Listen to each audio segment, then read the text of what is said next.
경제발전소 박연미입니다. 연일 신고점을 경신하던 뉴욕 증시가 꺾였습니다. 코로나 변이에 대한 우려 때문인데 새 확진자 절반 이상이 델타 변이 감염이라는 미국의 소식도 그렇지만 일본이 도쿄올림픽 무관중으로 치른다 선언한 게 직격탄이 됐습니다. 일본은 올림픽 기간에 네 번째 긴급 사태도 발효할 것 같습니다. 우리도 마찬가지인데요. 일일 확진자 수가 이미 전고점을 넘어섰고 머지않아 4단계 조치가 시행됩니다. 털썩 주저앉은 작은 가게 사장님들께 위로를 전합니다. 이성으로는 비관하지만 의지로 낙관합시다. 7월 9일 금요일 경제발전소, 저는 박연미입니다.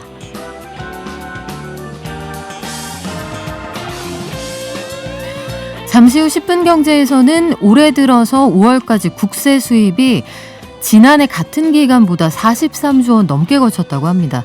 정부에서는 오히려 돈이 많이 거쳐서 걱정이다, 이런 얘기가 나오네요. 그리고 코로나19 방역 조치로 피해를 본 개인 사업자들 부가세 납부 기한을 2달 연장해 준다고 합니다. 집값과 전셋값 급등, 이거 어제 오늘 일은 아닌데 그래서 서울 떠나는 사람이 제법 많다고 하니까요. 관련 내용 알아보고요. 금요일 스페셜에서는 우리 청취율 조사 기간이라서는 아니고 늘 스페셜하게 준비하는데요. 답답한 마음 경제발전소와 함께 랜선 여행으로 한번 풀어보시죠. 막걸리가 맛있는 전국의 양조장과 캠핑장의 만남. 마음속으로만 떠나봐도 시원할 것 같은데요. 각 분야의 전문가 두 분이 나오십니다. 마지막으로 알아봅시다. 국내 최고의 평론가 김영대 평론가와 함께 BTS가 빌보드 6주 연속 1등을 차지했는데 7주 갈까요? 한번 예상해 볼게요. 그럼 먼저 증시 가겠습니다. 키움증권의 한지영 연구원 연결돼 있죠? 안녕하세요. 네, 안녕하세요. 네, 간밤 미국 주식시장을 보니까 모두 하락세인데 장중에는 1% 넘는 급락세가 연출되기도 했습니다. 왜 그런가요? 네. 그래서 일부 좋은 소식들이 있었었는데요. 아마도 그 전에 좀 말씀드리고 싶은 게 어제 미국장 보면서 많은 분들이 이거 어쩌지? 어떻게 해야 되나? 하면서 밤잠을 좀 설쳤을 것으로 생각을 하고 있습니다. 그래서 미국 증시 같은 경우는 좋은 소식도 일부 있었는데 ECB, 유럽중앙은행에서 물가 목표를 상향하겠다고 발표를 했지만 미국의 실업지표가 부진했고 또 델타 변이 대유행에 따른 경기 둔화 우려가 부각됨에 따라서 장 초반부터 1% 넘는 급락세를 연출을 했습니다. 다만 이제 이후에는 시장 참여자들이 델타 변이발 경기 둔화 충격은 제한적일 것이라는 전망이 하나둘씩 부각된 영향에 힘입어서 낙폭을 축소하면서 1%대 이내 하락세로 마감을 했습니다. 그렇군요.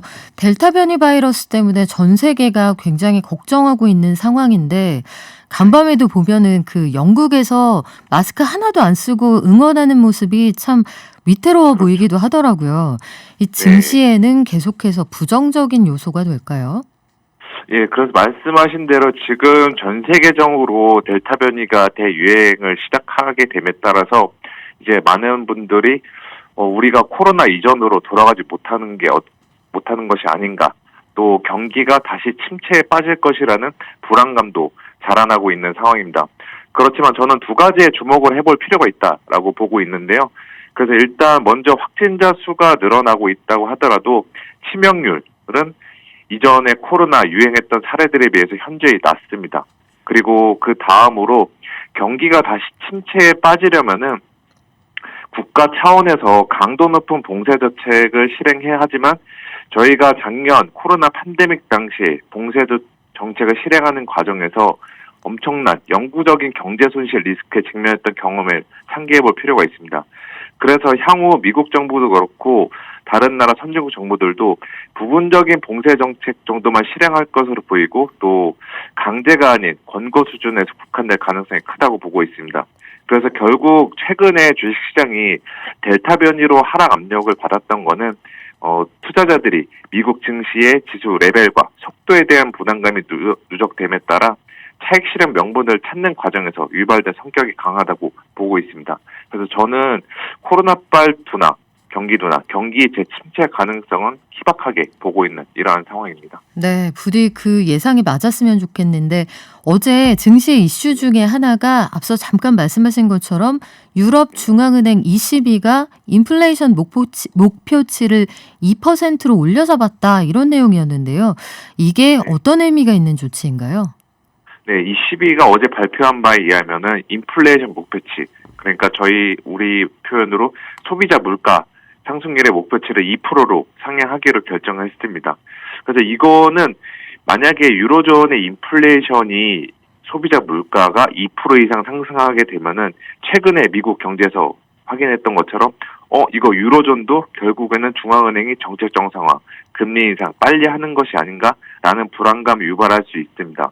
그렇지만 이번에 인플레이션 목표치를 상향함으로써 향후에 소비자 물가가 2% 이상 올라온다고 하더라도 ECB 입장에서는 괜찮아, 우리는 그런 현상을 일정 기간 용인할 거야 라고 할 수 있게 된 것입니다.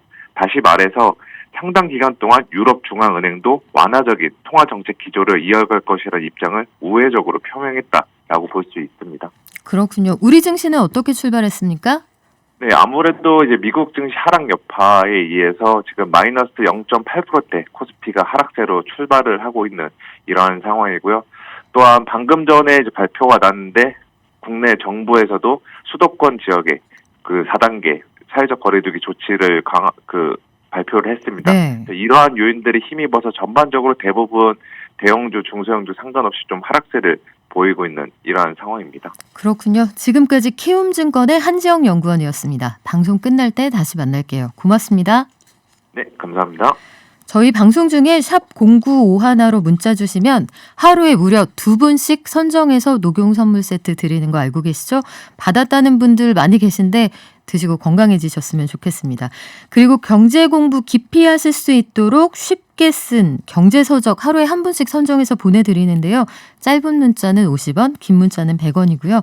당첨되신 분들 방송 끝날 때 바로바로 알려드리겠습니다. 그리고 청취율 조사 기간 시작됐다는 말씀 드렸는데요. 02번호로 오는 전화가 흔치 않잖아요. 그러면 그 귀하다는 청취율 조사 전화일 수가 있어요. 묻지도 따지지도 말고 경제발전소 박연미입니다. 외쳐주세요. 깨어있는 경제발전소. 매일 아침 9시 경제를 이해하는 똑똑한 습관. 경제발전소 박연미입니다. 네. 조금 전에 한지영 연구원이 잠깐 전해드린 것처럼 수도권 거리두기가 4단계로 격상됐습니다. 12일부터 2주간 적용이 된다고 하는데요. 유흥시설에 대한 집합금지가 유지되고요. 접종 완료자에 대한 방역 완화 조치도 유보된다는 점 꼭 기억하시면 좋겠습니다. 우리 짧고 굵게 한번 견디고 끝내자고요. 매일 아침 쏟아지는 경제 뉴스 아침에 10분만 투자하면 충분히 따라잡을 수 있습니다. 10분 경제. 올해 들어서 5월까지 국세 수입이 꽤 많이 남았답니다. 목표치보다 더 거쳤다는 얘기인데 이렇게 하면 돈을 풀어도 뒤로는 돈을 걷어가는 효과가 있어서 정부도 고민이 좀 될 것 같네요. 그리고 개인 사업자들 상당히 어려운 상황인데 부가세 납부기한 2달 연장해 준다고 합니다. 또 서울의 집값, 전셋값 급등 때문에 안녕 서울하고 탈서울하는 행렬이 늘어나고 있다고 하는데 자세한 내용 한국경제신문의 나수지 기자와 알아보겠습니다. 안녕하세요. 네, 안녕하세요. 네, 올해 세금이 아주 많이 거쳤나요? 네, 이 기획재정부가 올 들어 5월까지 5달 동안 국세 수입 얼마나 거쳤는지 살펴보니까 이 5월까지 누적 국세 수입이 161조 8천억 원으로 집계가 됐는데요. 이게 지난해 같은 기간 5달보다 43조 6천억 원이 더 늘어난 겁니다. 이게 가장 많이 늘어난 부분을 살펴보니까 소득세였는데 지난해 같은 기간보다 한 15조 원이 소득세목으로 더 많이 거쳤거든요. 네, 이거는 부동산이나 주식 등 자산시장 상승세가 이어지면서 부동산 양도소득세가 많이 늘었고 또 증권거래세도 더 거쳤기 때문입니다.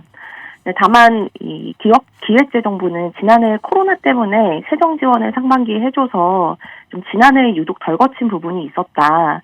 네, 그게 11조 원인데 그래서 지난해보다 실제 세금이 더 거친 거는 한 32조 5천억 수준으로 봐야 된다라고 설명을 하고 있습니다. 그러면 하반기에도 세금이 이렇게 넉넉하게 거칠 거냐, 그걸 사람들이 궁금해하는데 기획재정부 전망은 어떻습니까?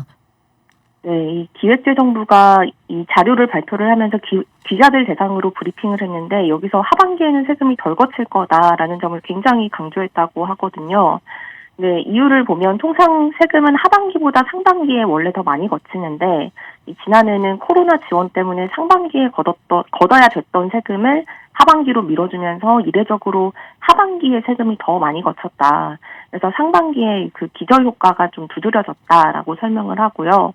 또 아까 많이 거친 게 부동산 양도소득세와 증권거래세라고 말씀을 드렸는데 이 하반기에는 상반기만큼 좀 이렇게 자산시장이 조금 더 안정화되면서 상반기만큼은 이런 세금이 많이 거치지 않을 것이다라고 예상을 하고 있습니다.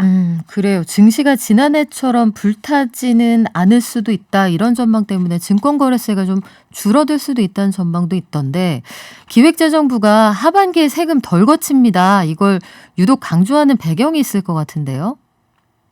네, 이 분석들이 나오는 건 아무래도 지금 현재 이뤄지고 있는 게 재난지원금 관련 논의가 이뤄지고 있는데 이거를 의식한 게 아닌가, 그래서 하반기에는 덜 거칠 거라고 강조를 한 게 아닌가라는 분석인데요.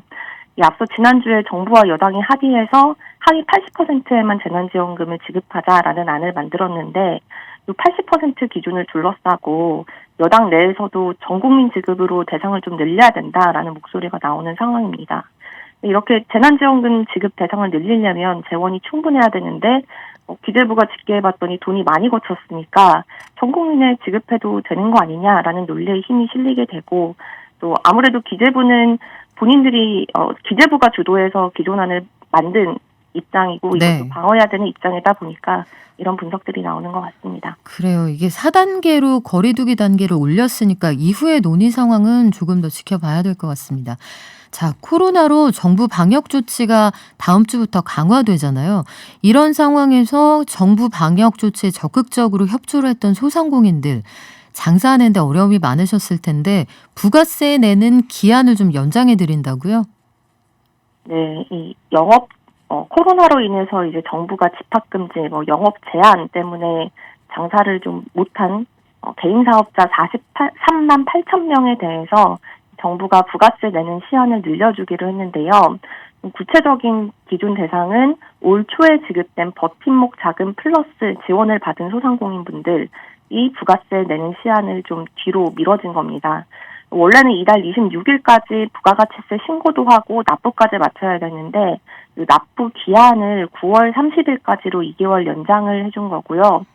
다만 좀 주의하셔야 되는 거는 납부 기한만 미뤄준 거기 때문에 이 신고는 똑같이 오는 26일 전에 마쳐야 됩니다. 그렇군요. 이 세금 내는 데 들어가는 비용이나 절차를 납세 비용이라고 하는데 이거를 연장해 주면은 한 번에 하실 수 있게 같이 미뤄줬으면 좋지 않았을까, 이런 생각도 들어요. 마지막으로 서울 집값, 전셋값 얘기 좀 전해드릴까 하는데 워낙 주거비가 오르다 보니까 서울 떠나는 분들이 늘어나는 모양이네요. 네, 이 통계청이 올 들어서 5월까지 서울을 떠난 사람이 서울로 들어온 사람보다 한 4만 1,118명, 그러니까 4만 4,100명 정도 더 많이 늘었다라고 집계를 했고요. 매월 월로 따져보면 한 매달 8,800명 정도가 서울을 떠났다라고 보시면 됩니다. 이런 추세라면 올해 서울을 떠나는 사람이 한 10만여 명 정도 늘어날 거다라는 전망이 나오는데, 이게 2019년에는 서울을 떠난 사람이 5만 명이었고 지난해는 한 6만 5천 명 정도였거든요. 이거에 비하면 서울을 떠나는 사람이 크게 늘어난 건데요. 이 원인으로는 말씀하신 대로 부동산 가격이 많이 오르면서 거주 비용이 늘어난 게 가장 큰 원인으로 지목이 되고요. 이 떠난 사람들 어디 갔나 봤더니 경기도 인구가 올 들어서 5월까지 매달 늘어서 지금 7만 3천 명이 증가했다고 하거든요. 서울을 떠나서 좀 그나마 집값이 싼 경기도로 사람들이 유입되고 있다라고 분석이 나오고 있습니다. 그렇군요. 지금까지 한국경제신문의 나수지 기자와 함께했습니다. 고맙습니다. 네, 감사합니다.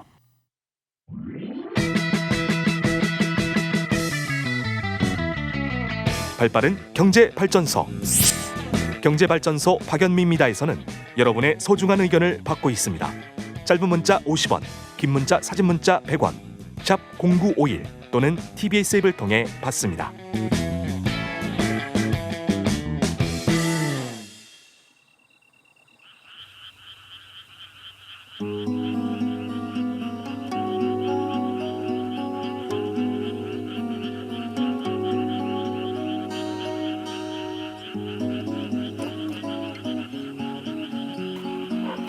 네, 개구리 소리가 들리고 풀벌레 소리, 저기 멀리서 멍멍이가 짖는 소리도 들리네요. 랜선으로 떠나보는 여행, 저희가 첫 번째로 준비한 시간입니다. 코로나19 확진자가 많이 늘어나서 먼데 가기 어려워진 분들 많으시죠? 휴가 계획 접었다는 분들도 많다는 거 잘 알고 있습니다. 그리고 힘들다고 하신 우리 4259님, 5795님 자영업 하시는 모양이에요. 모두 몸은 서울에 있지만 마음은 멀리 저 여행지에 있다는 마음으로 오늘만큼은 여유롭게 랜선 여행 한번 떠나보실까요? 두 분의 여행 전문가 모셨습니다. 명욱 숙명여대 미식문화 최고위 과정 주임 교수님 안녕하세요. 안녕하세요. 명우입니다. 네, 그리고 캠핑 내 아버지의 선물 저자이자 캠핑 전문가 김현수 작가님 강원도에서 오셨습니다. 네, 안녕하세요. 안녕하세요. 반갑습니다. 네, 두 분 정말 감사드립니다. 두 분을 예전부터 한번 같이 모시고 싶었어요. 네. 마치 제 느낌에는 에드시런과 BTS의 콜라보 같은 이 업계 최고의 전문가들과 함께하는 제가 드디어 소원 성취했는데 명욱 교수님과는 두 차례에 걸쳐서 양조장 투어를 네, 랜선으로 했습니다. 맞습니다. 그래서 그때 멀리 못 떠나지만 마음이 흥건하게 취한 것 같습니다 한 분들 많으셨고 그때 경기도 충남까지 가다가 말았어요. 네. 오늘은 AS 좀 해드려야죠. 네. 충남부터 예산까지 가다 말았죠. 그렇죠. 예산을 국수 얘기까지 했던 것 같은데 오늘 그 좀 더 충남 쪽으로 좀 더 그 아래쪽으로 내려가다 보면은 네, 충남의 마지막이 있습니다. 충남의 마지막 예. 거기가 예전에는 한산이라는 이름으로 불렸었어요. 한산. 그럼 한산으로 유명한 게 뭐가 있죠? 한산 모시. 아, 그리고 또 한산이라는 이름으로 유명한 술이 하나 있죠. 한산 소곡주. 이 소곡주를 만드는 양조장이 여기에 있고요. 이것이 이제 충남 무형문화재 그리고 무형문화 선정이 되면서 여기서 다양한 또 체험 활동을 또 진행을 하고 있습니다. 그래서 이 서천 같은 경우에는 실은 이 소곡주를 무형문화재분만 만드는 게 아니고 네. 한 50여 곳의 양조장이 만들어요. 그러니까 서천 자체가 소곡주 마을인 거예요. 아, 네. 그리고 또 하나 여기가 유명한 음식이 하나 있습니다. 아귀찜. 정말 좋아하는데. 네. 기가 막히네요. 근데 또 특징이 뭐냐면 일반 아귀찜은 전분을 넣어서 굉장히 좀 점성이 높잖아요. 끈적끈적하죠. 네, 여기는 넣지 않아요. 그래서 아귀의 부드러운 살결을 그대로 맛볼 수 있는. 부드러운 살결. 아침을 안 먹고 왔는데. 아니 김현수 작가님 그래서 양조장과 캠핑장을 우리가 조합하기로 한 이유는 양조장 부근에 마음으로 떠나는 여행이지만 거기까지 갔다 하면은 마음이 거기다 머물다 올 수 있는 캠핑장도 있으면 좋잖아요. 네. 양조장 부근 캠핑장 찾는 거 어렵진 않으셨어요? 사실 저도 좀 찾아봐야겠다라는 생각을 하면서 말씀대로 좀 어렵지 않을까 생각했습니다만 사실 양조장도 물 맑고 공기 좋은 곳에 있어야 되는 게 맞잖아요. 근데 사실은 캠핑장도 공통 분모가 그렇습니다. 네. 그래서 찾아보니까 양조장 근처에 캠핑장, 좋은 캠핑장들이 많이 있더라고요. 그래서 찾아보는 데는 그렇게 어렵진 않았습니다. 아, 그렇군요. 생각보다 캠핑할 수 있는 곳이 많다는 것도 놀라운데 우리가 지금 당장은 거리두기 단계도 강화되고 여행 가기가 여의치 않지만 이거 잘 알아뒀다가 언젠가 그날이 오지 않겠어요? 맞습니다. 떠날 수 있는 그날 네. 어느 지역부터 가볼까요? 일단은 상암에서 가까운 곳, 네. 이 TBS에서 가까운 곳부터. 그러면은 일산 파주 쪽이 유력하지 않을까 맞습니다. 싶은데. 경기 북부에 네. 파주입니다. 파주에 파주가 서울하고 이제 가까우면서 자연을 그대로 품고 있는 곳이잖아요. 특히 이제 북쪽으로 가는 임진각 이런 것들이 네. 있는데 이 파주에 경기 5대 악산으로 불리는 가막산 자락에 있는 산머루 와이너리라는 곳입니다. 산머루 와이너리요. 네. 이 산머루가 혹시 어렸을 때 그 시골에서 따먹던 오디 맞아요? 좀 다릅니다. 오디하고는 좀 다른 거예요. 네. 색깔이 좀 약간 진하게 비슷하긴 네. 하는데 산머루 같은 경우에는 실은 우리가 굉장히 자주 봤어요. 어디서 자주 봤냐? 실은 종이에서 자주 봤습니다. 종이요? 뭐냐면 그 5만 원권 지폐에 네. 신사임당이 그린 포도 그림이 있어요. 아, 근데 그것이 산머루라 보통 얘기를 합니다. 포도가 아니고 머루였군요. 예. 그 실은 우리가 먹는 포도는요. 1900년대에 미국을 통해서 들어온 캠베럴리라는 외국 품종이에요. 그러니까 아. 우리나라 진짜 포도는 이 산머루다라고 주장하시는 분들이 많죠. 아, 그러면 이게 예전에 시조에 머리랑 다래랑 먹고 할 때 그 머루군요. 맞습니다. 예, 예. 와이너리 투어만 해도 SNS에 남길 만한 특별한 볼거리가 많다고 해주셨는데 네. 이거 근사한 모양이죠? 아, 여기가요. 거의 100m 가까이 되는 와인 터널이 있는 곳이에요. 와인 터널. 예. 김현수 작가님 와인 터널 보신 적 있어요? 글쎄요, 저도 뭐 TV에서만 봐서 근데 와인 터널이 뭐가 특별하냐면 정말 좋은 게 여름에 가면요. 네. 시원하고 겨울에 가면 따뜻해요. 늘 일정한 15도 정도의 온도를 유지하거든요. 이게 어떤 거냐면 사람이 한결같은 사람 있잖아요. 네. 이랬다 저랬다 그러지 않고 저 같은 사람. 예. 그렇습니다. 예. 네. 어쨌든 그래서 여름에 가면 정말 시원하게 와인 참을 해볼 수 있고 또 겨울에 가면 따뜻하게 해볼 수 있어서 그런 부분들이 굉장히 장관을 이루고요. 또 안에 가면은 또 그 와인들하고 또 와인을 담은 오크통들을 볼 수 있는데 그런 것도 굉장히 재미고 또 여기서 병에 와인을 담아보고 또 코르크를 넣어서 만들어본 자기만의 와인 같은 거 만들어 볼 수 있고 아이들과 같이 가면은 또 산머루로 잼도 만들어 볼 수도 있고요. 또 와인도 만들어 볼 수 있고 네. 가을에는 산머루 수확도 해볼 수 있고요. 직접 야. 따라. 예. 가을에 산머루 수확할 때쯤 우리가 정말 진짜 가볼 수 있으면 좋겠다 이런 생각이 드는데 가족 여행하기 참 좋을 것 같은데 산머루로 만드는 와인 복분자 느낌일까? 어떤 느낌일지 느낌이 확 오진 않거든요. 맛이 일단은 어때요? 우리가 먹는 포도는 일반적 포도는 껍질이 얇습니다. 네. 근데 이 산머루 같은 건 야생 종이다 보니까 껍질이 두껍고요. 그리고 당도가 더 높아요.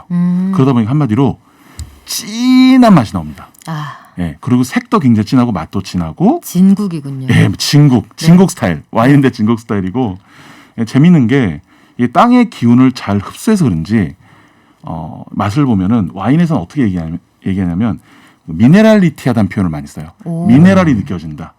근데 이건 약간 어떻게 보면은 흙의 기운이 느껴진다.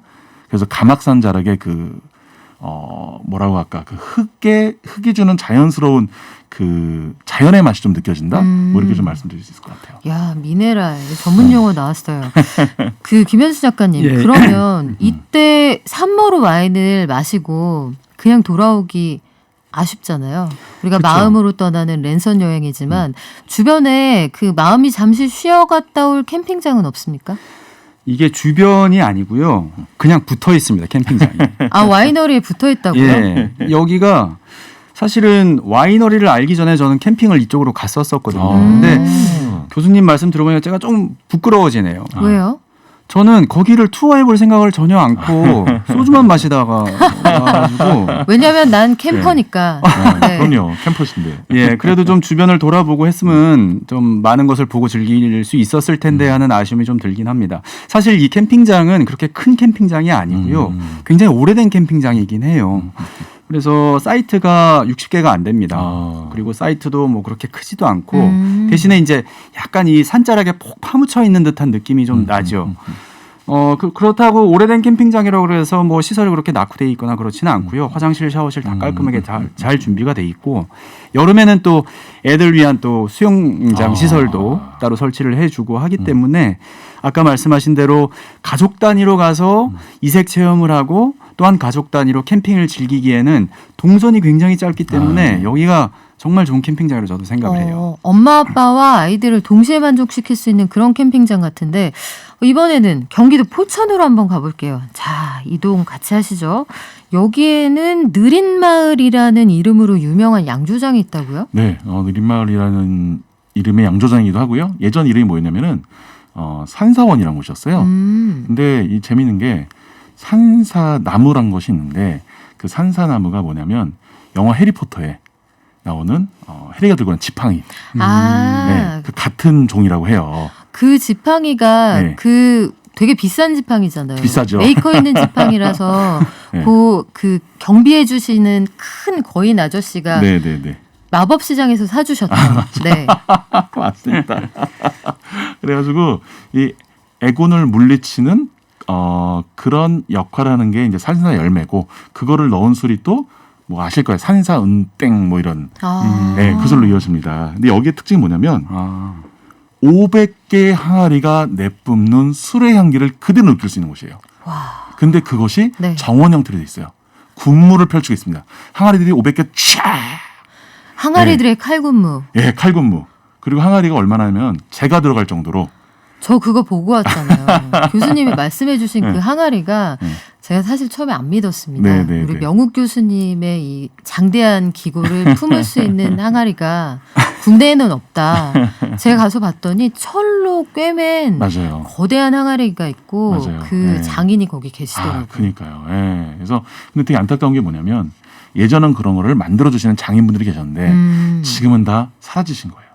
다 그 제조 설비가 현대화되면서 실질적으로 항아리를 만드는 장인들, 그걸 꿰매는 장인들 다 사라져서 되게 안타까워요. 그런 것들을 보면은. 느린 마을이 느리게 변화한다는 측면에서도 우리 네. 마음을 좀 차분하게 붙잡아주는 측면이 있는데 저희가 지금 유튜브 TBS FM 보이는 라디오로도 오늘 소개해드리고 있는 양조장 캠핑장 지도를 올려드렸거든요. 지금은 못 가겠지만 아마 내년쯤에는 우리가 이 지도 들고 한번 전국 투어 해봐야지 이럴 수 있는 날이 오지 않을까요?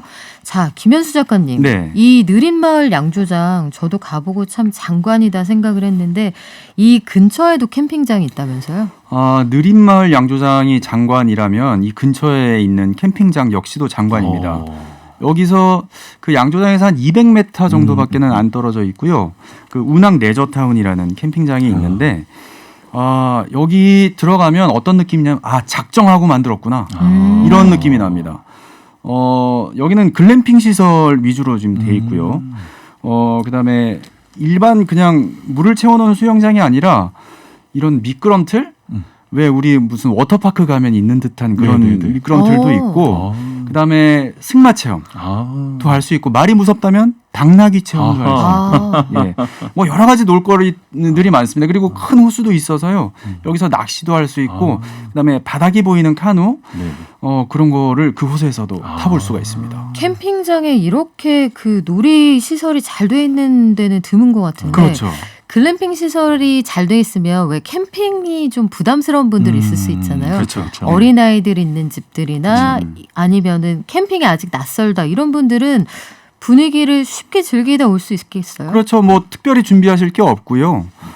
가시면은 시설이 다 완비가 돼 있고 그다음에 아이들 뭐 놀거리도 이미 다 눈에 보이는 그 동선 안에 다 있기 때문에 예, 부담 없이 캠핑 분위기를 초보자들도 즐길 수 있는 곳입니다. 근데 글램핑만 있는 건 아니죠. 나는 진짜 캠퍼다. 리얼 캠퍼기 때문에 천막 칠 거다. 이런 분들도 거기 즐길 수 있는 공간이 있는 거죠? 네네. 캠핑존이 따로 마련이 돼 있고요. 근데 이 캠핑장은 기본적으로 컨셉이 글램핑장 컨셉이기 때문에 글램핑장 관련된 시설들이 많은 부분을 차지하고 있습니다. 그다음에 여기서 만약에 텐트를 치고 하시려면은 그 아까 말씀하신 캠핑존이 한 5개 정도 사이트 준비가 돼 있더라고요. 거기서 즐기시면 될 것 같아요. 아, 그래요. 이번에는 시동 걸죠. 충남으로 가보겠습니다. 사실 이곳은 서해안 일출이 유명한 곳인데 지난번에 명욱 교수님이 일출의 장관 이거 한번 잠깐 맛만 보여주셨거든요. 여기는 어떻습니까? 여기 너무 좋죠. 100년 역사를 가진 3대가 이어지는 충남 당진의 신평 양조장입니다. 그때 살짝 말씀드리기도 했지만 농식품부 식품명인이신 김용세 온과 그의 아들 김동희 대표로 이어지는 굉장히 기품 있는 양조장. 그리고 100년 전에 그 아픈 역사죠. 적산가옥과 우리 한옥이 하나로 합쳐져 있는 듯한 그 아픈 역사도 느낄 수 있고 제가 말씀드린 것처럼 제가 들어가면 거대한 항아리를 철심으로 꿰맨 역사의 흔적도 볼 수 있는 그리고 갤러리까지도 있는 굉장히 충남의 대표 막걸리 명가라고 할 수 있는 곳입니다. 이쪽은 최근에 리모델링을 맞춰서 그 실내 공간이 더 좋아졌습니다. 그렇죠. 네, 그래서 요 코로나19 이 엄혹한 시국이 좀 지나간 다음에 뭐 가을 겨울에 상황이 좀 나아지면 한 번쯤 가보셔도 참 좋겠다는 생각이 드는데 주변에 맛있는 그 떡집, 커피집들도 있더라고요. 풍광이 좋다고 하는데 주변에 캠핑장이 2곳이나 있습니까? 네. 양조장에서 나오셔가지고 그 충남 쪽으로 이동할 수 있는 그 루트가 세 가지가 있습니다. 하나는 서해대교를 건너는 일이고요. 또 하나는 그 아산만 방조제를 타고 건너가는 방법, 그렇죠. 삽교천 방조제를 그렇죠. 타고 건너가는 방법, 이렇게 세 가지가 있는데 우선 아래쪽으로 아산만 방조제를 건너서 삽교천 방조제를 건너가면 거기에 해양 캠핑공원이라고 있어요. 그렇게 규모가 크진 않은데 이 캠핑장 특색이 뭐냐면 다 해안가로 붙어 있어요. 사이트가 일렬로. 그래서 어느 사이트에다 텐트를 설치하시든지 바다를 바라보고 캠핑을 즐기실 수 와. 있는. 예. 그래서 바다 짠내음을 안주 삼아 말씀하신 좋은 술 한 잔 곁들일 수 있는 그런 캠핑장이 있습니다. 또 어디다 텐트를 예. 쳐도 오션뷰. 그렇죠. 네. 게다가 서해가 이제 간만에 간조차가 심하잖아요. 그렇죠. 그래서 갯벌도 즐기실 수가 있고 그다음에 물이 차면 또 바다 온전한 바다를 또 그대로 즐기실 수도 있고요. 야, 해루질도 가능하고 이 조수간만의 차가 심해서 느낄 수 있는 이런 풍광이 또 제법 멋질 것 같은데 또 한 군데는 어디쯤 있습니까? 예, 그 서해대교를 건너시는 게 좀 빠를 것 같아요. 외목마을로 향하는 방향인데 외목마을 가시기 직전에 여기에 그 삽교호 캠핑장이 있습니다. 삽교 캠핑장은 여기서는 아침에 일출을 보실 수가 있어요. 서해에서 일출을 보실 수가 있는데 원래는 외목마을이 유명하지 않습니까? 그쵸. 외목마을이 유명한데 이쪽 외목마을부터 해서 동쪽을 바라보고 있는 그 해안선을 따라 있는 모든 곳에서는 일출을 보실 수 있다고 보시면 돼요. 저는 개인적으로는 한진포구를 잘 가거든요. 왜냐하면 거긴 사람 별로 없어요. 아. 외목마을은 너무 유명해서 그쵸. 예, 1월 1일 날 뭐 정동진만 북적이는 게 아닙니다. 예, 거기도 이제 사람 한진포구도 많은데. 예. 내년에 어떻게 될지 몰라요. 저 때문인가요? 근데 이 서해안의 일출은 되게 귀여워요. 네, 맞습니다. 귀여워요. 예, 네. 동해안 일출은 장엄하게 떠오르는데 네. 서해안 일출은 약간 뿅 하면서 이게 아담아담한 사이즈로 친구들 예. 안녕. 맞아요. 딱 그런 이런 느낌으로 느낌으로. 나옵니다. 그래서 되게 그 차이를 바라보는 것도 되게 매력이 네, 있어요. 예. 게다가 그 한진포구나 외목마을에서 이렇게 일출을 보면 이게 서해대교를 걸쳐서 올라와요. 그게 약간 그 동해의 일출을 하고는 좀 다른 맛이죠. 예. 햇님이 약간 얼굴 크기가 다른 것 같은 느낌도 있어요. 동해안은 햇님이 얼굴이 좀 크거든요. 네. 그쵸. 서해안 햇님은 약간 네. 그 텔레토비 햇님 같은 그런 느낌이 있는데 아담아담. 예. 오늘 저희가 오늘 방송에 도움을 드리기 위해서 명욱 교수님, 김현수 작가님이 사전에 조율도 해주시고요. 지도에 일일이 다 표시를 해주셨거든요. 지금 당장은 우리가 좀 참아야겠지만 나중에 도움 되시라고 경제발전소가 만든 여행지도 제작해 놨습니다. 유튜브 통해서 확인하실 수 있는데요. 우리가 이거 활용할 수 있을 때 적극 활용해 주시고요. 공유도 많이 해주시면 좋겠어요. 자, 이번에는 지도를 보고 또 달려가 보겠습니다. 이번 목적지는 경기도 용인이네요. 네, 용인입니다. 용인에서 굉장히 유명한 양조장이 하나 있는데 뭐냐면 요즘 굉장히 유행하는 막걸리가 있어요. 그러니까 어떤 막걸리냐? 그러니까 종류인데 크래프트 막걸리라고 합니다. 크래프트. 예. 맥주에나 쓰는 용어 맞습니다. 아닙니까? 그렇죠. 네. 그렇죠. 근데 그거를 이제 우리 전통제 적용하면서 크래프트 막걸리 부르는데 너무 독특한 거예요. 그러니까 대표적으로 어떤 막걸리 만드느냐? 수저로 떠먹는 막걸리. 숟가락으로 떠먹는다고요? 네. 어르신들한테 혼나는 모양새 아닙니까? 아닙니다. 깨작깨작. 오히려 술 먹는 것처럼 안 보이죠. 밥을 먹는 것처럼 느껴지죠. 근데 그게 사실 네. 사리에 맞긴 합니다. 막걸리라 하면 모름지기 네. 성인용 요구르트 아니겠어요? 그렇죠. 숟가락으로 떠먹는다고 하면 성인용 요거트의 어떤 본령에 충실한 건데 맞습니다. 그건 무슨 맛이에요? 이것이 말씀하신 것처럼 요플레 같은 이런 느낌도 있고요.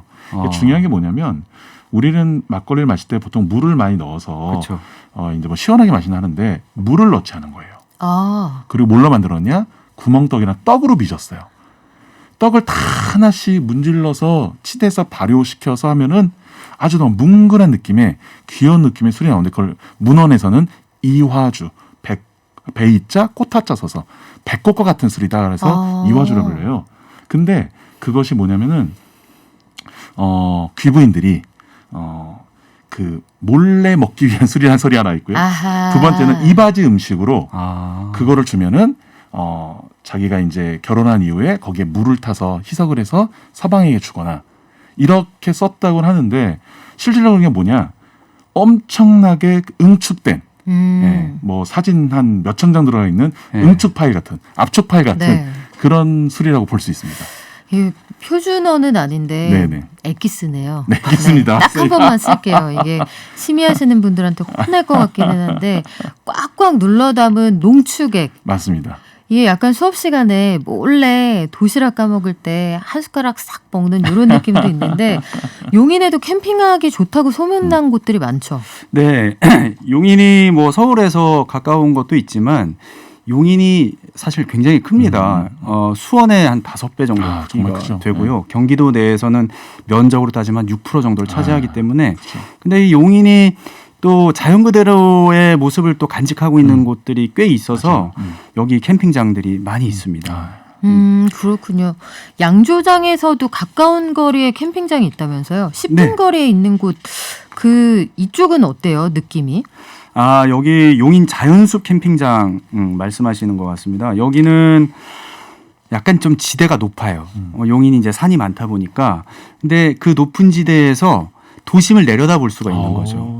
그래서 원래 캠핑장 가면은 밤하늘의 별을 우리가 보면서 이제 감상에도 적고 네. 야, 캠핑을 잘 왔다 생각하지만 높은 곳에서 발 아래에 있는 도심의 별들을 또 볼 수가 있는 거예요. 야, 예. 도심의 별. 별이라. 그래서 그 아까 응축 네. 했다는 그 술 한 잔 또 곁들이면서 예. 어허. 한 숟갈. 예, 한 숟갈. 한 숟갈. 그걸 곁들이면서 발 아래 별들, 도심의 별들을 바라볼 수 바라볼 있는 너무 오호, 그런 김선비. 네. 숟가락으로 막걸리를 한 잔 마시고 사원절구에 시조라도 한 수 읊어야 될 것 같은데 김현수 작가님이 주로 활동하시는 강원도 홍천 이쪽도 캠핑장이 많죠? 아, 홍천에 캠핑장이 많을 거라는 생각은 했습니다만 이번 방송 준비하면서 좀 찾아봤어요. 했더니 74개나 있더라고요. 금방 용인도 크다고 네. 말씀을 드렸잖아요. 네. 그 큰 용인의 캠핑장이 약 한 40개 정도가 있습니다. 거기에 비하면 굉장히 많은 편인데요. 물론 뭐 74개면 예, 굉장히 정말 많네요. 네. 그러니까 홍천이 갖고 있는 자연적인 어떤 환경 이것들이 캠핑장들이 많이 생길 수밖에 없는 아주 그냥 호조건이기 때문에 그렇지 않을까 생각은 해봅니다. 그리고 이 홍천에 있는 캠핑장들이 다 하나같이 배산임수 컨셉이에요. 예. 그 홍천강이 한 148km, 네. 한 150km가 조금 안 되는데 이 홍천강을 위시해서 뒤로는 산들을 배경 삼아서 캠핑장들이 다 자리하고 있는 거죠. 그러니까 홍천에 가면은 캠핑장이 다 좋을 수밖에 없어요. 제 동네라서 그런 게 아니라. 그래요. 김현수 작가님이 믿고 자랑하시는 홍천이라면은 전 나중에 꼭 한번 가보고 싶은 생각이 드는데 이쪽에 뭐 내촌천 이런데 물이 맑다 이런 얘기는 제가 익히 들었습니다.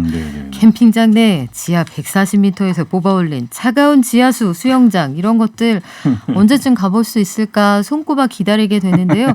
강원도 홍천에도 양조장이 있나요? 네, 양조장들이 꽤 많고요. 이제 그 중에서 가장 이제 유명한 곳이 어디면 예술이라는 곳입니다. 예술. 그러니까 술에 대해서 예의를 지킨다. 야. 그러니까 하나가 있고 두 번째는 예술과 같은 마인드로 술을 빚었다 이런 뜻을 가지고 있어요.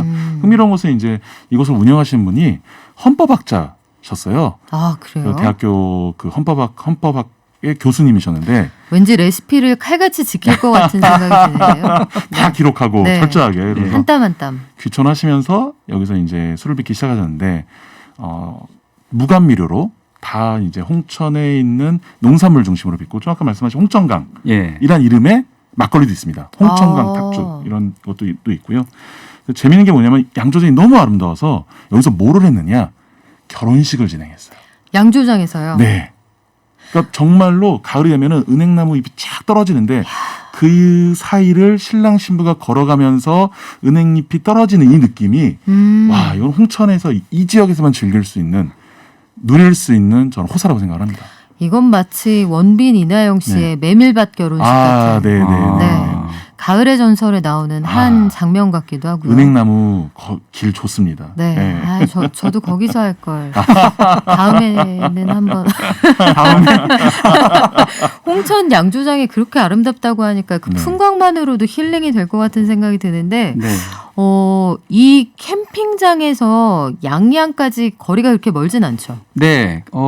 이 양조장 근처에 그 캠핑장들이 몇 군데가 있는데 그 달콤한 캠핑장이라고 있어요. 그 양조장 근처라서 이름을 달콤한 캠핑장으로 했는지는 잘 모르겠습니다. 근데 이 캠핑장에서도 회를 양양까지 가서 회 떠와서 회를 즐기실 수도 있어요. 왜냐하면 한 40분 정도 네. 거리밖에 안 돼요. 예, 홍천이 보면은 그 서울 양양 고속도로의 딱 중간 지점인 IC가 동홍천 IC입니다. 그 동홍천 IC에서 예술주조가 그렇게 멀지 않아요. 그쵸, 예, 그쵸. 내촌 IC랑 좀 가깝긴 네, 하지만 맞습니다. 그러다 보니까 내륙 지역에서 바다까지 가는데 이제 교통이 좋아진 거죠. 그래서 한 40분 정도면은 바다에 가서 회 떠 오셔가지고 예 캠핑장에서 또 즐기실 수도 있는 산과 바다 모두 즐길 수 있는. 그러니까요. 그렇죠. 그리고 네. 여기서 제가 좋아하는 낙산사도 있습니다. 아, 그렇죠. 이 네. 낙산사가 정말 올라가는 길, 그 산길도 아름답지만 맞아요. 거기 그 바닷가를 끼고 있는 그 관음 보살상 네. 거기에 뷰도 엄청나거든요. 꼭 불교 신자가 아니라도 한 번쯤 꼭 가보시기를 권하고요. 양양에 또 특산물 송이도 있고 네. 신선한 동해 횟거리 또 말씀하신 그 향이 좋은 술 네. 이게 어우러지면 야, 정말 더 이상 바랄 게 없을 텐데 저희가 여행은 가고 싶지만 갈 수 없는 오늘의 현실에서 마음하고 귀만 있으면 갈 수 있는 랜선 여행을 잠깐 준비해 봤거든요. 지금 당장은 좀 어렵겠지만 다들 편안한 마음으로 주말에 다시 한번 들으시면서 즐기는 것도 힐링할 수 있는 방법이 되지 않을까 싶어요. 모두들 좋은 시간 되셨으면 좋겠습니다. 그리고 멀리서 와주신 우리 김현수 작가님 그리고 명욱 교수님 오늘 정말 고맙습니다. 두 분 네. 감사합니다. 고맙습니다. 네, 감사합니다. 깊이 있는 경제 발전소. 시민과 함께 공부하는 경제 시사 프로그램 경제발전소 박연미입니다.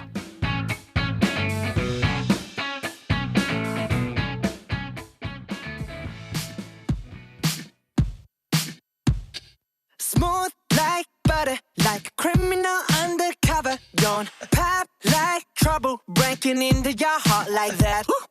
Cool shade stunner, yeah, owe it all to my mother. Hot like 네, 매주 금요일에 대중문화 소식 전해드리고 있는데요. 오늘 알아봅시다. 세계가 주목하고 있는 무려 세계 6개국에서 판권, 인세를 받고 있는 국내 최고의 평론가 김영대 평론가와 함께합니다. 어서 오세요. 예, 김스트라다무스 김영대입니다.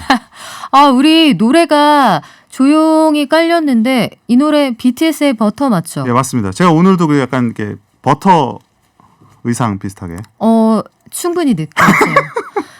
오늘 그런 의상이 아니라도 충분히 버터로서의 본령에 충실하신데 BTS의 버터가 지금 어마어마한 기록을 계속 갈아치우고 있네요. 와, 제가 뭐 5주까지는 생각을 했었어요. 네, 그런데 5주 연속 1등한다. 물론 제가 빌보드 5주 차트. 만이라고는 안 했기 때문에 네. 6주. 지금 6주 연속 1위인데 아직 그 예측이 나온 건 아닙니다만은 7주도 지금 가능하다라는 얘기가 나오고 있고 네. 가능할 것 같습니다, 실제로. 예. 이게 너무 대단한 일인데 예측을 이렇게 아무렇지도 않게 말하니까 사람들 요새는 이제 저보고 뭐라고 하는 사람도 있어요. 그거 그렇게 아무렇게나 그렇게 말하지 말라. 아무 말이나 하지 말라. 무슨 이게 당연한 7주가 것처럼. 애들 장난이냐. 맞아요. 이러면서 저한테 항의를 하시는 분도 계신데 아니 근데 촉이 오는데 BTS가 빌보드 차트에서 1등하는 게 우리는 뭐 우리 가수들이 빌보드에서 잘 나간다, 미국 시장에서 잘 나간다 하니까 이게 어느 순간 굉장히 자연스러워졌는데 네. 이거 엄청난 일이잖아요. 아니 아직까지 사실 유일하잖아요. 우리가 이제 그거를 종종 까먹거든요. 네. 그러니까 우리가 지금 뭐 케이팝이 너무 잘 나가고 하니까 실제 미국 빌보드 차트에서 마치 수많은 사람들이 여태까지 1위를 했던 걸로 정말 착각을 하기가 쉽고 아무튼 그런 좀 뭔가 착시 현상 같은 게 있는데 BTS밖에 아직 없고요, 사실. 그리고 심지어는 미국 그 긴 대중음악 뭐 100년 뭐 150년 네. 잡는 대중음악 역사에서 외국 그러니까 영어를 쓰지 않는 물론 이제 영어 곡이긴 합니다만은 영어권이 아닌 다른 아티스트만으로 봤을 때는 최초의 1위예요. 심지어 지금 6주 연속 1등, 예. 7주 연속 1등도 갈 수 있다 이런 얘기가 나오는데 지난주에 5주 예측을 했었어요. 네네네. 그리고 앞으로도 더 갈 수 있다 했는데 저는 BTS의 저력이 뭘까 이런 생각을 해봤거든요. 이번 방송 준비하면서 최근에 최근이라기엔 몇 달 전이네요. TVN의 인터뷰를 보니까 이 BTS 멤버 중에 슈가, 우리 민윤기 씨가 이런 얘기를 했어요. 지금 저희가 너무 생각했던 것보다 높은 곳에 있어서 어떻게 하면 나중에 연착륙할지를 고민하고 있어요. 멋지게 내려오고 싶어요. 그렇죠. 그리고 우리가 아티스트로 무대에 서지 않는 그 뒤에 BTS를 저는 고민하고 있습니다라고 해서 이 친구들의 저력이 그냥 나오는 게 아니구나 이런 생각이 들었는데 생각도 굉장히 많고 또 음악에 대한 진지한 고민도 갖고 있고 뭐 그런 것들이 당연히 이제 뭐 세계 최고의 아티스트를 만드는 거라고 생각이 드는데 저는 어쨌든 이들을 든든하게 지키고 있는 뭐 아미라고 네. 하는 이 팬덤이 물론 우리가 팬덤에 대해서 뭐 좋은 이미지도 갖고 있고 나쁜 이미지도 갖고 있습니다만은 결국 BTS라는 가수가 지금까지 커리어를 이어왔던 것도 그 아미의 힘이지만 앞으로 사실은 연착륙할 수 있게 네. 만들어주는 것도 아미의 힘이지 않을까. 우리가 언제까지 뭐 빌보드 1위 가수만 계속 평생 할 수는 없잖아요. 하지만 그들이 꾸준히 자기 음악을 할 수 있고 자기 생각을 말할 수 있도록 든든하게 지원해 줄 수 있는 거는 역시 팬덤의 힘이지 않을까. 생각을 합니다. 맞아요. 저도 저희 청취자들 덕분에 늘 이렇게 행복한 마음으로 아침에 출근을 하고 있답니다. 그것도 타이밍을 놓치지 않으세요. 네. 근데 BTS 지금 신곡 나올 수도 있다. 맞아요. 그리고 에드 시런하고 콜라보해서 신곡에 같이 참여할 수 있다는 얘기 나오는데 Permission to Dance. 네. 언제쯤 들을 수 있어요? 오늘 지금 공개가 돼요. 잠시 후에 공개가 되고 네. 이게 이제 더 흥미로운 게 버터의 1위를 Permission to Dance의 1위가 강탈할 수 있는 내가 내 노래로 1위를 바꾸는 거예요. 자체 교체가 지금 제가 그래서 바톤 터치라는 표현을 썼는데 흥미롭게 또 BTS 멤버들이 바톤 터치라는 표현을 썼어요. 제 걸 봤을 리는 없습니다.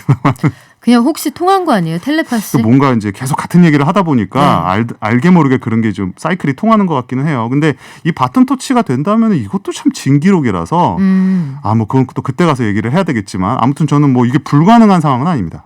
어떤 느낌의 노래가 나올지 제가 티저만 살짝 봤는데 이번에는 카우보이 모자를 쓰고 나왔단 말이에요. 네. 어떤 느낌의 노래인지 혹시 살짝 힌트 들어본 거 있으세요?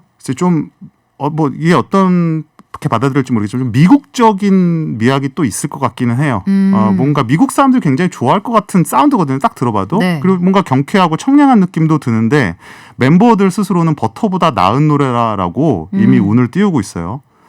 그래서 모르겠습니다. 버터도 이미 좋고 뭐 훌륭한 성적을 거뒀는데 그거보다 좋은 노래면 또 이번에는 또 몇 줄로 가야 되는지. 버터보다 더 좋은 노래가 있을 수 있을까 이런 생각도 드는데 글쎄요. 뭐 저도 이문세 듣다가 네. 이승철 나오면 이승철은 이승철대로 좋고 역시 X세대. 아니에요. 저 올리비아 로드리고 듣는 사람입니다. 근데 올리비아 아까 텔레토비 얘기도 하시던데. 지금 BTS에 밀려서 계속 2등에 머물고 있는 올리비아 로드리고 이 2003년생 이 소녀 가수가 소년 아닌가요? 선의의 피해자죠. 그렇죠. 사실은 그 괴물 신인이라고 괴물 해서 신인이고. 미국 팝계를 따당해서 충격을 주면서 데뷔한 괴물 신인이었는데 BTS 팬덤을 넘어서질 못하는 것 같아요. 그러니까 사실은 올리비아 로드리고도 어마어마한 팬덤과 그들의 정말 총 공세를 통해서 이 정상의 위치를 유지하고 있는 또 대표적인 가수예요. 맞아요. 그리고 아리아나 그란데 이후로 정말 대형 스타가 나타났다고 난리도 심지어 아니거든요. 여성 솔로잖아요. 그렇죠. 네. 그리고 뭐 어마어마합니다. 그 진짜 상업적인 푸시도 그렇고 거의 미국 미디어에서 매일같이 올리비아 로드리고에 대한 그 차트 이야기를 쏟아내고 있는데 BTS가 사실상 상징적으로 정상을 계속 점하고 있으니까 약간 뭐랄까 이제 머쓱한 느낌이라고 할까. 이렇게까지 했는데 그러니까. 안 되는 거야. 이런 올리비아 느낌이 있더라고요. 로드리고도 뭐 노래도 좋고 사실 이 팬 입장에서는 좀 아쉬울 수는 있을 것 같아요. 올리비아 로드리고 굉장히 프레쉬하고요. 그 처음에 데뷔했을 때 브리트니 스피어스와 네. 크리스티나 아길레라의 네네. 그 어떤 가창력에다가 그 어떤 조금 더 파워풀하면서 네네. 세련된 느낌이 좀 그리고 있죠. 현대적인 네. 가수 디즈니가 또 밀고 있고 아무튼 이게 뭐 계속 한동안은 올리비아 로드리고 그리고 BTS 경쟁하는 모습도 계속 볼 수 있지 않을까 하는데 근데 또 BTS가 이제 BTS와 자체 경쟁을 해야 돼서 어제의 BTS가 오늘의 BTS와 경쟁하는 우리가 정말 진기록을 보고 있는데 그때도 맞고 지금도 맞다. 맞아요. 항상 늘 똑같이 정답인 그룹인 것 같아요. 빌보드 차트라는 게 우리가 빌보드 하니까 그냥 그런 음악 차트가 있나 봐라고 생각하지만 이 차트가 가보경장 때 생긴 거예요. 63년째 지금 핫백이라는 차트는 63년 됐고 네. 빌보드라는 잡지는 1800년대에 만들어졌고 그러니까요. 1930년대부터 이제 차트 이 트래킹을 했거든요. 그때 우리가 가보경장을 하고 있을 때 그때 등장한 빌보드지가 지금까지 전 세계 대중문화의 올림픽 같은 역할을 하고 있는 건데 발매 첫 주에 핫백에 1위로 진입한 곡이 이 100여 년 역사 가운데 54곡밖에 안 됩니다. 1위 곡 자체가 1000여 곡밖에 안 돼요. 아. 그리고 5주 연속 1위를 한 곡도 뭐 네. 200여 곡이 안 되는데 그중에서 6주 연속을 지킨 그러니까 데뷔를 1위로 해서 6주 연속 1위를 지킨 곡이 9곡째인가? 10곡이 안 됩니다. 말씀대로. 그러니까 이제 어마어마한 기록이고 사실 그러다 보니까 한편으로는 야 이게 진짜 어떻게 가능한 거야? 막 이렇게 물어보시는 분들도 많아요.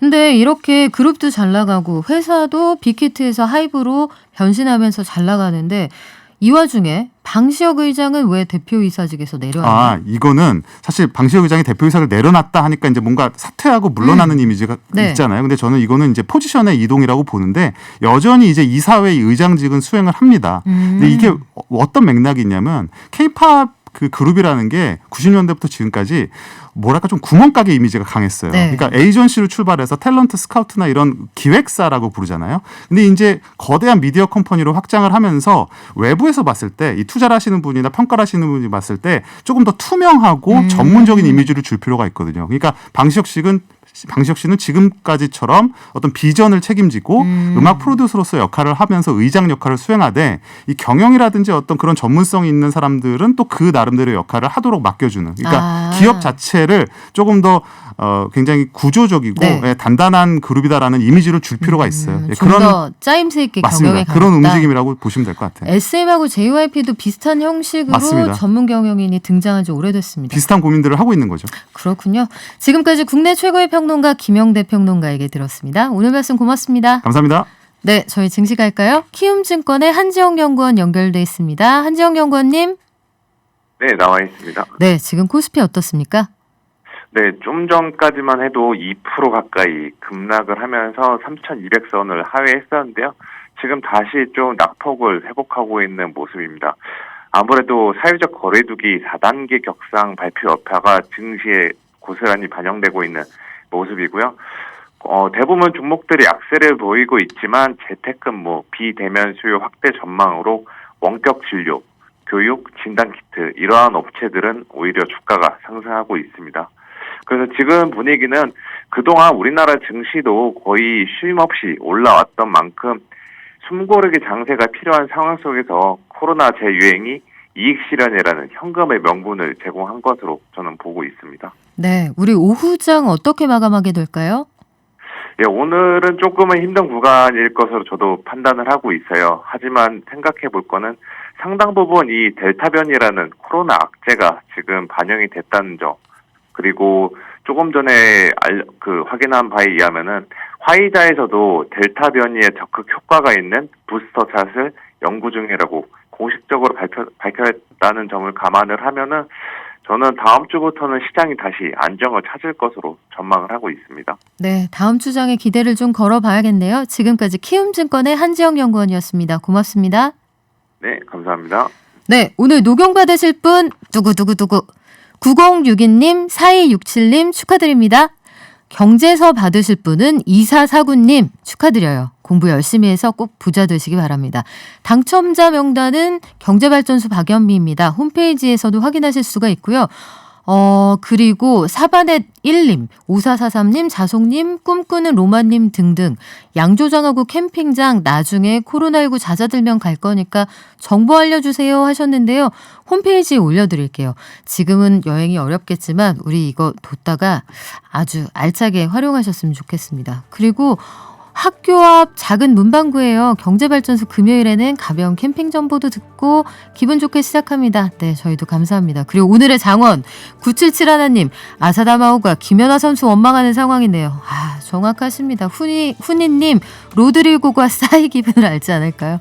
같은 생각이에요. 저희 다음 주에 돌아올게요. 발전!